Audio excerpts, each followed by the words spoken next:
Rob Tebbutt for Boxing News, joined by Sonny Edwards. We are not quite in the immediate aftermath. We're a few hours removed from your successful return to the ring with a technical decision win over Adrian Curiel. Sonny, first and foremost, congratulations back in the win column.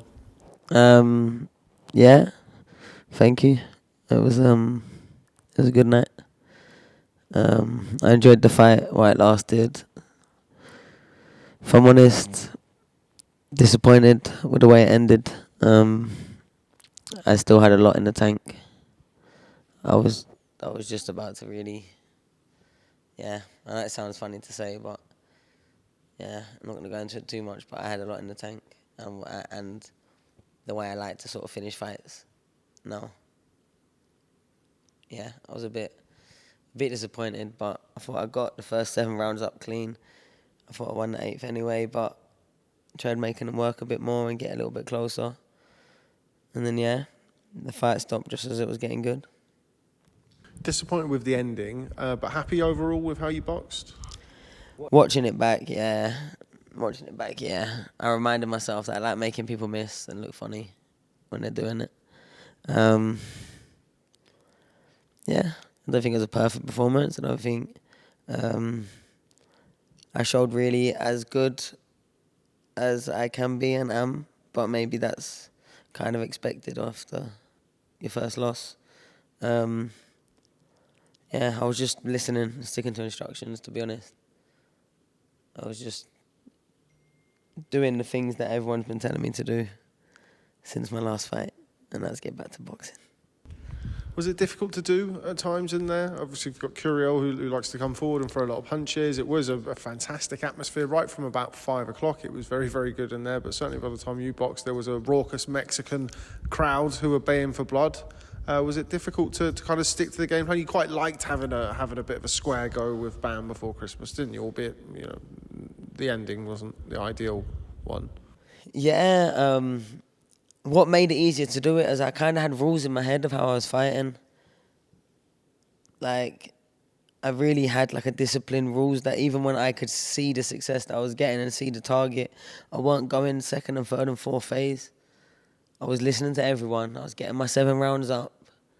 And then I was going to start playing a bit with the last 5 rounds. I'll be real. And then, yeah, I was happy with how it went, but I didn't really get to go all the way there. So I get it. But that's why I was probably a bit more disappointed, more than anything. It was a fantastic night, though. A great event to be a part of. Bam, fantastic fight. I got out there for about the 3rd round. Yeah, I got straight there before my stitches got done, I think. Oh, no, that's a lie. Straight after my stitches. Yeah, great fight. Great fighter. And yeah, big crowd. So, yeah, I was just a bit disappointed that I didn't get to do what I was planning. And it was easy for me to do all the before and stay disciplined this time because get 7 rounds up, make him work for a couple, and then go to work. And that's what I kind of felt like the cut stopped. Do you know what I mean? So that's where my head's at with the disappointment because I everything went to plan except that, and that kind of ruined the script a bit. And even though I won, it's like when I say I feel like I can box like that and beat everyone, I genuinely mean it. I just don't think. Yeah, I kind of agree. That's the worst thing. Because yeah, I feel like boxing like that for me is so easy because I've got to that level. But if you can box like that, you can make boxing like that so easy against 99%. So I get it. Like really, I do. And that's why I was probably kind of disappointed. Because, a couple of rounds of a frustrated, already half tired Curiel who's just having any bit of success and really doubling down on it now. And then when the switch flips, I don't know, I really believed in my position in the fight, ability, gapping, skill level, and I felt stronger than him, to be honest. just because I weren't throwing and trying to take his head off, like I weren't trying to. I was listening, boxing, banking the rounds, and then I was going to have fun in the last 3. And it just got, like, it's like the stage was set, man. You know what I mean? And I might be just a delusional fighter, but I genuinely thought if I went through the gears when I was going to go through them and everything was allowed to continue, then I would have had that little highlight moment that I've been missing out on for a little bit. Well, you won the fight, and obviously won the fight clearly, although there was 1 or 2 eyebrows raised at some of the scores that were offered. Quite a strange night for scoring all over the place, it felt like. I really like boxing in Arizona. I love the place. I love coming over here. The arenas are wicked. The weather's wicked. The people are wicked, but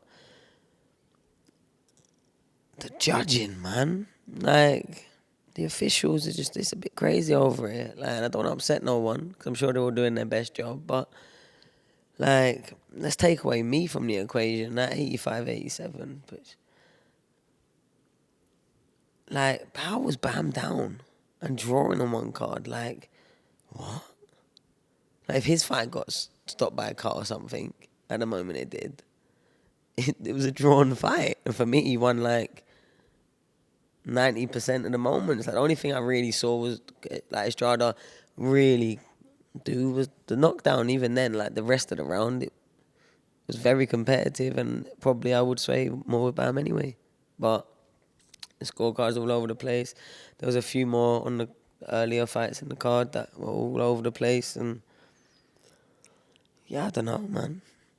I don't know. I think we should just know how like the British board do Riyadh season and then go to Saudi. I think they should just be allowed to do it everywhere.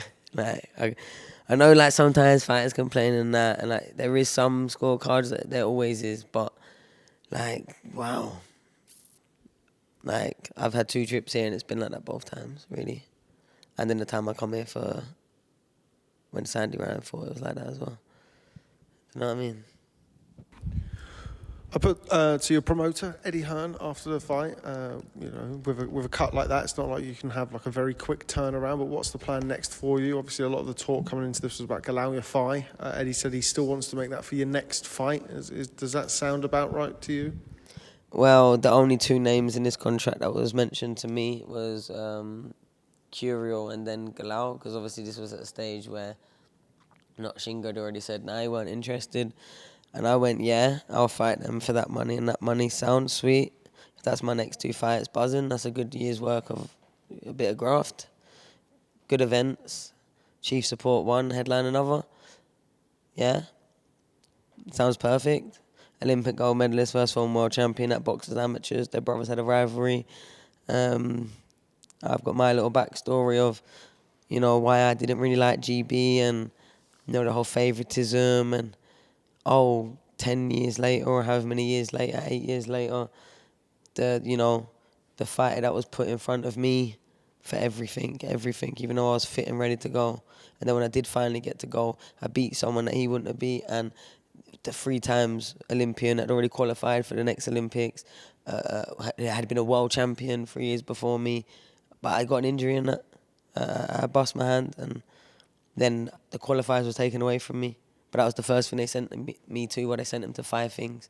So if they sent me to half of the things that he went to, then I would have probably had a much greater stake of claim for that first qualifier. And who knows, I probably wouldn't have got injured because I'd have been more active and more fighting. They kept me on the bench for 5-6 months. Then finally sent me somewhere. And when I did, I beat someone I wasn't supposed to. As a kid, I was 20, 21 years old. 20, I had to been. I turned pro at 21. So, makes perfect sense to me. The Edwards Yafai fight has been linked before us even, with our brothers for years. So, but I'll be real, I do like him. I'll be real, I actually really like Galal. He's a good guy. But obviously this is my career speaking and my version of events. Like the same coach who was making decisions about who wasn't getting sent places and who was getting sent places on my GB days is also going to be the coach that will be in his corner if we fight. And guess who else is going to be there? the physio doing cuts, and probably my old trainer doing the hand up job. You know what I mean? He's kind of really got a good setup, Rob McCracken, hasn't he? Access to all the best fighters in the country. Lottery paid wage. Yeah. And the decision to make it of who goes and who doesn't. And people wonder why I left and turned pro so early. I couldn't compete with that. I can compete with like generational friends like that are gonna turn pro with each other and that. Like, is that of order? Is that unfair pressure for a young amateur to be through? And I was trying to get, and bear in mind I like these people, so let me not like pretend that I don't like them, because I do. I think they're all cool, but this is just my chips on my shoulder, you know. And this fight for me would be, you know, a full circle. Because when I said to people that I'd have won an Olympic gold medal, I meant it. I meant it. I just never really got the opportunity. At the end of the fight, you were probably say not best pleased at the reaction of some, or you know, a large portion of the Arizona faithful. I know that you've enjoyed your time here on both occasions that you've come out, and you know, I think it's fair to say you'd like to come back out in the future, judging, you know, aside. Yeah, but I didn't seem very happy at the end of the fight. Okay, and I know this sounds mad. Yeah. Let me bring you back to when I was, I think about 16, 17. Now, I just beat Andrew Kane, right? I just beat Andrew Kane. Good fighter. Shout out to him. In the national final. It was my 5th national title in a row. Yeah. I'd agreed to a fight with none other than Ben Norman, Louis Norman's brother. My brother, you know, had his first title fight. And the fire alarm went as I got into the ring. You know, one of the little fuckers from one of the gyms, probably the same gym, pulled the fire alarm. And because I was like one of the last fights, I was national champion, I was like and I really wanted this fight. And I was very confident about everything that was about to happen in this fight. So I was really looking forward to it. I'm a 16, 17-year-old kid at this time that's just won a national title, and because I'm not boxing on his home show, because I did the ring walk, got in the ring, about to start, and then someone pulled the fire alarm, and then it was too late to do it. I cried all the way home, 16, 17. Like I said, I'm not too emotional. I don't get touched by too many things, but boxing's obviously very quite deep to my heart. I felt like that, even though I was 8 rounds in, even though I won pretty much every round. I felt like that because, like I just explained before, I was boxing on a discipline and a set of instructions that for the first 7 rounds, I'm going to use as little energy as possible while taking as little damage as possible, yeah? But also winning the rounds. Fencing, boxing, picking some moments, little bursts here and there, countering, making them look silly, making frustrated. I was cooking. And when the fight got stopped, I was so comfortable in there. If anyone's watched me fight any of my fights and thought I was discomfort in there or like getting like they have no idea what they're looking for. I'll be real. I wasn't out of first gear, maybe touching second in the revs. And I felt like when the fight got stopped, the fire alarm went. And I didn't get to fight. Because I can always do that. I know that about myself. I can do back foot boxing. You can't hit me. I'll touch you, hit you, touch you. I can do that and it wins rounds and it makes it clear.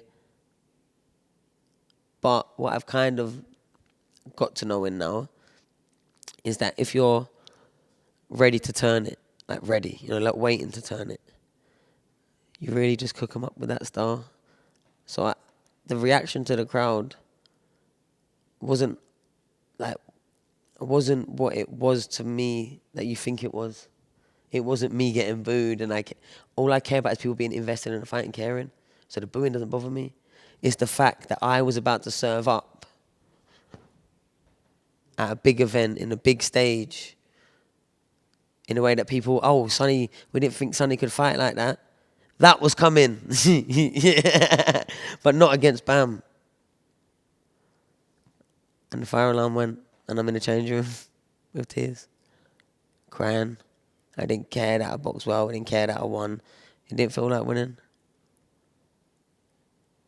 It didn't at all. And it weren't the booze. Trust me, it weren't the booze.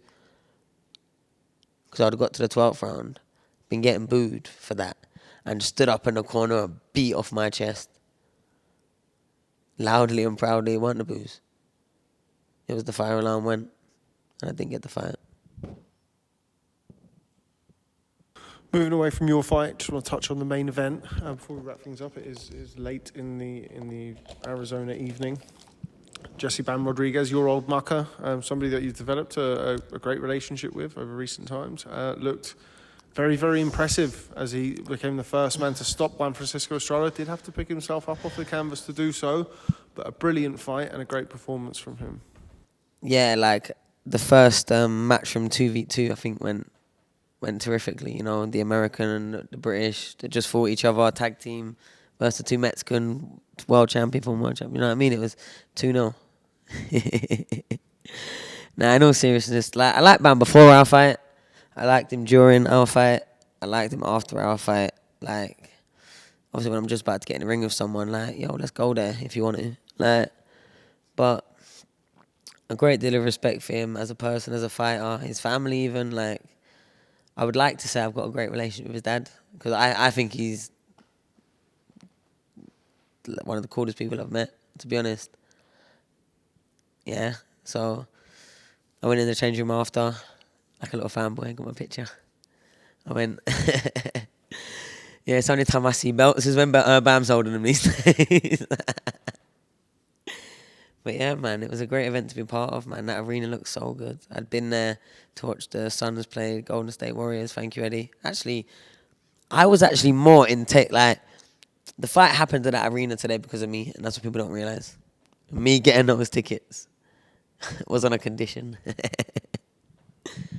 Full circle. But yeah, I thought Bam boxed brilliant. I thought he was way up. I thought the only really moment that was against him, apart from a little bits of success in a competitive world level fight, I think he was more in control of most things that was going on. Apart from when he got put down, even then it was kind of like a little flurry into a shot, and then he got straight back up and back into on. And by the end of the round, I felt like he was on top again. Fantastic fighter. Future great, really, if he's not getting considered as one at 24 years old to kind of be going through people. And like I said, I go back to that tweet that I made all them years ago. When he jumped up 2 weights to take a fight at 6 notice, I was a fan of him. Before he got in the ring and won. And then when he won, I'm a fan of him even more. So then when I can now fight him because he's jumping in my division, that's the fight I want. How am I going to not want to fight someone that I've genuinely become like a fan of before I've got there? You know what I mean? I don't know. Yeah, and I said to him today, I'm proud to be a part of your storyline. And I seriously meant that. He's a fucking fantastic fighter. I do think I could beat him though, given the right conditions, but fantastic fighter. Fantastic. Okay, what next then for Sonny Edwards? When do you go home? What's your plans? What's your immediate plans? Well, I'm going to go out probably a couple more times tonight, then I'm going to go to bed, and then in the morning, I'm going to go for a little food. Then we're actually going to the Mexico versus Ecuador game. So hopefully I can win back some Mexican fans when they see me in a picture in the Mexican side with a Mexican top on. You know what I mean? With a big lump on my face. Okay, well, Sonny Edwards, thanks very much for your time, not only today but throughout this week. Congratulations once again on getting back in the win column. No, thank you, and I want to say you're very good at Wolf Rob. Very good. Coming soon. Coming soon. Fade to Darkness. Ooh. Congratulations. Thank you.